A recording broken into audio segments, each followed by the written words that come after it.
여러분 안녕하십니까, 강신일 변호사입니다. 눈이 온 뒤에야 성백의 푸름을 알겠다. 그렇습니다. 이 여름에는 말이죠, 소나무 이 푸르는 걸 잘 모릅니다. 다 푸르니까요. 다 같은 색이니까요. 그런데 눈이 오고 추위가 오면 소나무만 푸르게 빛납니다. 그리고 잣나무만 푸르게 빛나죠. 그래서 위기가 왔을 때에야 사람의 진가도 알 수 있다는 뜻입니다. 평상시에는 모릅니다. 다 섞여 있습니다. 그놈이 그놈 같습니다. 저게 진짜인지 가짜인지 구별이 안 갑니다. 그런데 위기가 오면 이 사람은 진국이었구나, 진짜였구나. 저건 가짜였구나. 이 사람은 충신이었구나, 저건 간신이었구나. 이 사람은 나라를 사랑하는 마음이 뜨거웠구나. 저건 나라를 사랑하는 척했구나. 이 사람은 정말로 정의의 길, 그리고 반듯한 길을 가려는 노력이 정말 가상하구나. 저놈은 다 그게 가짜였구나. 즉 진짜와 짜가가 드러난다 이 말이죠. 윤석열 대통령이 계엄이라고 하는 비상결단을 내렸습니다. 그거는 윤석열 대통령으로서는 내릴 수밖에 없는 상황에서 내릴 수 있는 결단을 한 것입니다. 그것이 위법도 아니고 우연도 아닙니다. 그런데 어쨌든 간에 저 반대 세력의 역공을 받아가지고 지금 위기에 처해 있습니다. 자, 눈이 왔습니다. 추위가 왔습니다. 이제 여름이 가고 가을이 가고 겨울이 왔습니다. 그러자 진짜와 짜가가 드러나기 시작했습니다. 짜가, 최상목. 정말로 짜가 중에서도 가장 왕짜가라고 할까요? 최상목.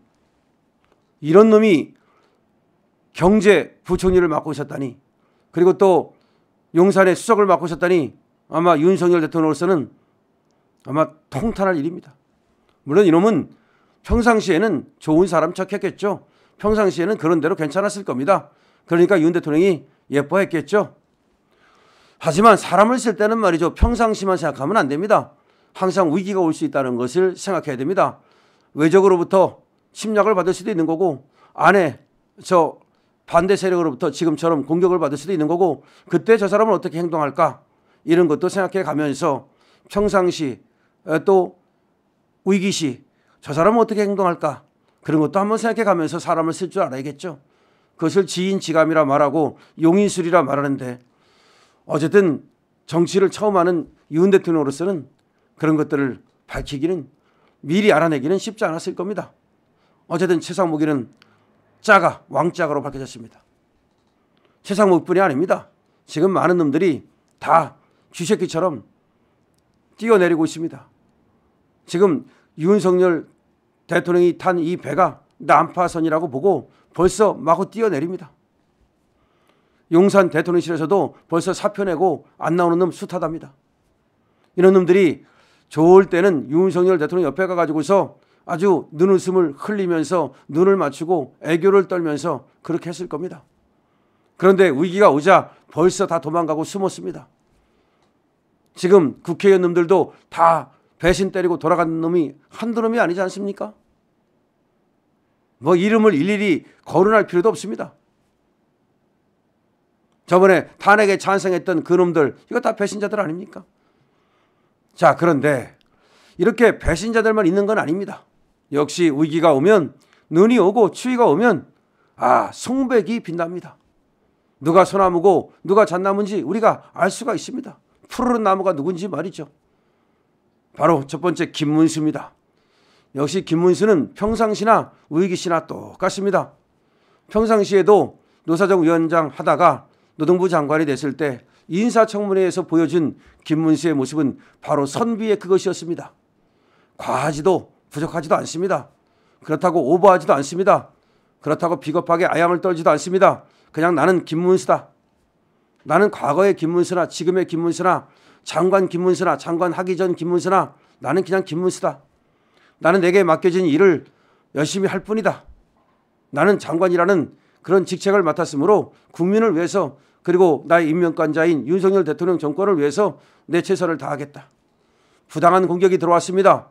그 부당한 공격에는 일도 굴하지 않았습니다. 나는 박근혜 대통령이 뇌물을 받지 않았다고 생각한다. 박근혜 대통령이 뇌물을 받았다면 김문수가 뇌물을 받은 것과 똑같다.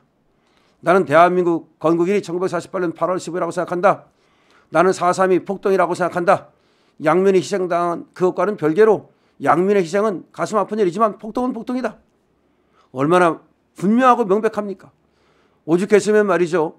이 국회의원님들이, 민주당 국회의원님들이 김문수를 불러다가 좀 훈계하고 혼쭐 내려고 그러다가 아이고 김문수는 부르지 마.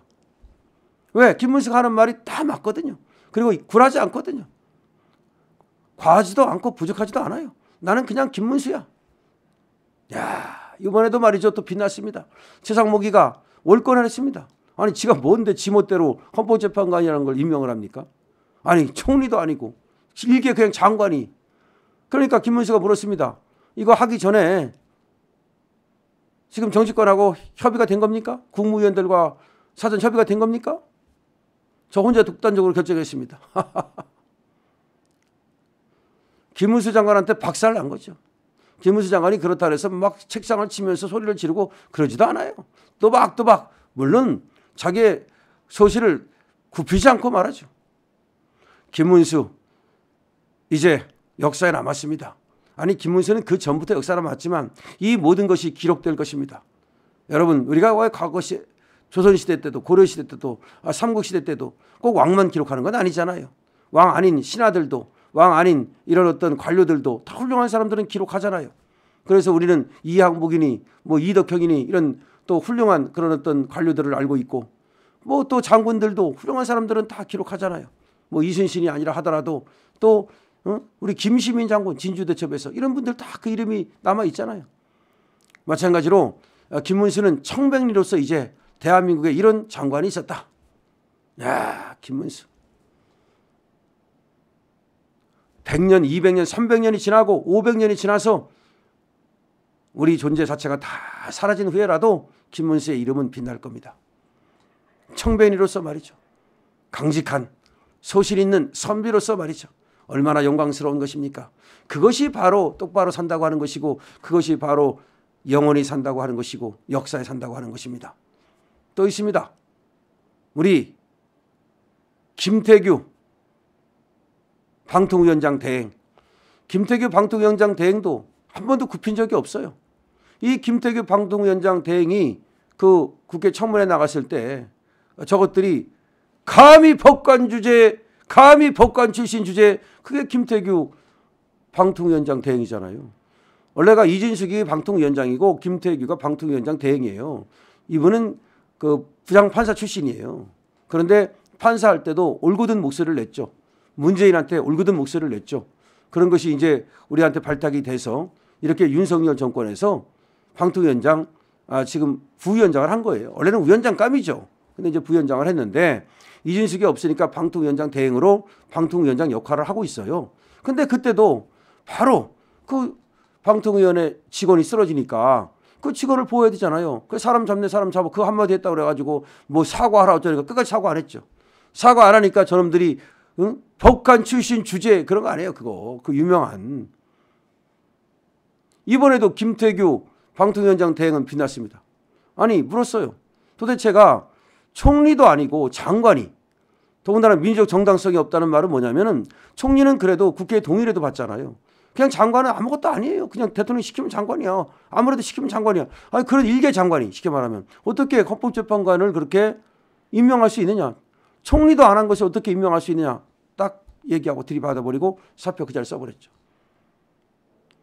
김태규 부장판사 할 때부터 문재인한테 들이받았어요. 그러다 옷 벗은 거예요. 그리고 저번에 방통위원회 가서 민주당 애들이 막 공격하는데 굴하지 않았어요. 또 이번에도 보세요. 올바른 선비의 길을, 올바른 선비의 길을 가잖아요. 그러니까 선비로서, 남자로서, 청백리로서 남을 수 있다 이거죠. 우리 김태규 역시 이름을 한 줄 남겼어요.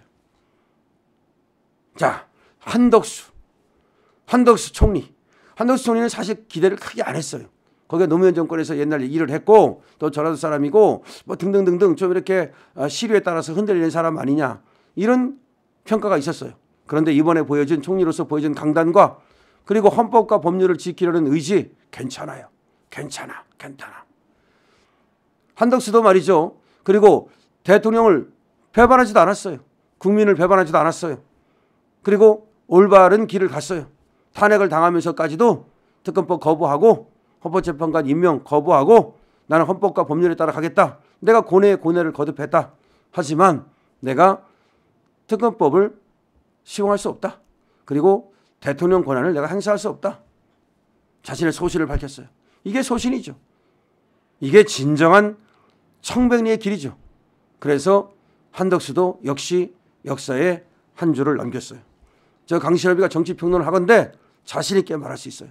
저 강신업이가 역사를 많이 공부를 했고 나름대로 공시와 또 공시간적 그러니까 우리 시대적 그리고 또 역사적 이런 날줄과 시즈를 엮어보건대 지금 이 사람들은 이제 우리 역사에 훌륭한 하나의 줄기를 만들어 넣었어요. 하나의 줄을 시줄 날줄을 만들어지는 우리 역사라고 하는 큰 장에서 자기의 자기의 이름을 새겼어요. 훌륭합니다. 저 간신들과 다르게 그렇게 청백리의 길을 가고 있는 이 세 사람을 칭찬합니다. 여러분도 댓글로 칭찬해 주시고 댓글로 응원해 주십시오. 더 큰 역할을 이분들에게 맡겨야 합니다. 이제 다 밤이 가면 아침이 옵니다. 그러면 이분들이 다시 나타나서 더 큰 역할을 맡아서 대한민국을 잘 이끌어 줄 것을 믿습니다. 자, 이분들을 응원해 주십시오. 강신업 TV입니다. 구독도 부탁드립니다.